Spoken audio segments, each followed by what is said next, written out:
Hello আমার মিষ্টি বন্ধুরা, তোমরা সবাই কেমন আছো? আশা করি ভালো আছো। আমিও ভালো আছি।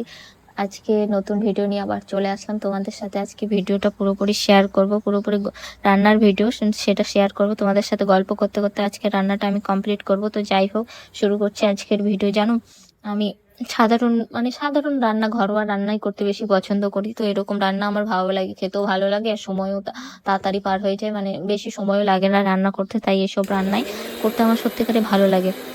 আমি যখন ছোটবেলা ছিলাম তখন মা রান্না করতো যখন, তখন দেখতাম এসব রান্না, সত্যি ভাল লাগতো। আর মা যখন রান্না করতো তখন মনে হতো পুরো বাড়িটা সুগন্ধিতে ভরে গেল, এরকম লাগতো। যাই হোক, এখন নিজে রান্না করছি তো সেটা বুঝতে পারছি আরো ভালো করে। তো এই ছোট ছোট দিনগুলোর কথা, ছোট ছোট মুহূর্তগুলোর কথা না আমার সত্যিকারে খুবই মনে পড়ে তোমাদেরকে, তাই শেয়ার করছি। এখন তো একা থাকছি তো আরো বেশি মনে পড়ে। যাই হোক, একা তো লাইফ যেরকম সেরকম কাটাতেই হবে মানুষকে। তো তোমাদেরকে ভিডিওতে পুরো রান্নাটা দেখাচ্ছি, তোমরা অবশ্যই শেষ পর্যন্ত দেখো, তাহলে তোমাদেরকে ভালো লাগবে। তো তোমাদেরকে এরকম কোনো কিছু আছে যে ছোটবেলার রান্নার কথা মনে পড়ে, তোমাদের মা ঠাকুমারা রান্না করতো, ওরকম কিছু মনে পড়ে? যদি থাকে অবশ্যই আমাকে কমেন্টে লিখে জানিও। আমি কিন্তু সবার কমেন্ট পড়ি, আমার সত্যিকারেরই তোমাদের কমেন্ট পড়তে ভালো লাগে, আর তোমাদের কমেন্টই আমাকে উৎসাহিত করে আরো ভিডিও বানানোর জন্য।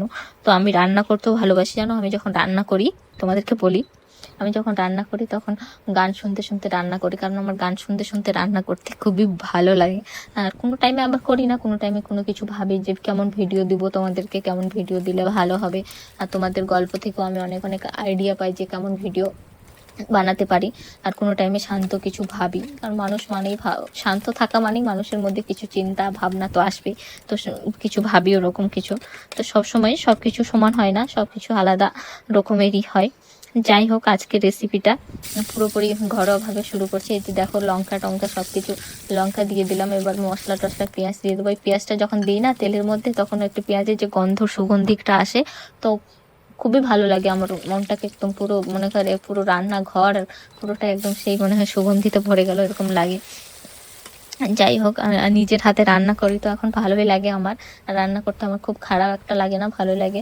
আর এইসব রান্না ভালো লাগে আর কি। আগে দেখেছি মাকে রান্না করতে, তো যাই হোক ওরকম প্রবলেম হয় না রান্না করতে। আগে প্রবলেম হতো রান্নাতে, একটু একটু তো হতোই। প্রথমে কোনোদিন রান্না করিনি, তো রান্না করতে তো প্রবলেম হয়। সত্যি, যদি তোমাদেরকে আমার এই ভিডিও ভালো লাগে তো অবশ্যই লাইক কমেন্ট শেয়ার করবে। তো দেখো, সুন্দর সুগন্ধি গন্ধ ছাড়ছে। আর সে দেখো কালারটাও কত সুন্দর হয়েছে ভিডিওতে। যদি তোমাদের ভালো লাগে অবশ্যই বানিয়ে খেও। আর কোনো যদি পরিবর্তন চেঞ্জ করো তো অবশ্যই আমাকে কমেন্টে জানিও। যদি ভিডিও ভালো লাগে লাইক কমেন্ট শেয়ার সাবস্ক্রাইব করে আমার পাশে থাকো। আবার দেখা হচ্ছে পরের ভিডিওতে। Tata, bye bye.